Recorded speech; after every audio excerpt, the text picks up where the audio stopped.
బ్రతకడం కోసం చచ్చేంతగా కష్టపడుతున్నాం. మా డబ్బుని ఎలాగైనా ఇప్పించేయండి సార్. తమ్ముడు, ఇది ఫినాన్షియల్ క్రైమ్. నువ్వు, నీ బాబు, గవర్నమెంటే తలుచుకున్నా కూడా నా దగ్గర నుంచి ₹1 కూడా వసూలు చేయలేరు. సార్, డబ్బు తిరిగిచ్చేయండి. ఈ స్కామ్ మీరే చేశారనడానికి నా దగ్గర అన్ని ఆధారాలు ఉన్నాయి. వాటిని గనక ప్రెస్కిచ్చానంటే మీరు బయటికి కూడా వెళ్ళలేరు. అందరూ కలిసి చెప్పుతో కొడతారు. అలాగా?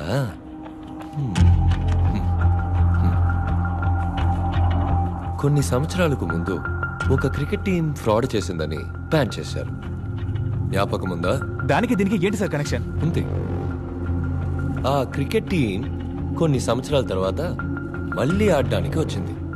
అప్పుడు న్యాయంగా ప్రజలు ఏం చేసి ఉండాలి? మీ మీద మేము పెట్టుకున్న నమ్మకానికి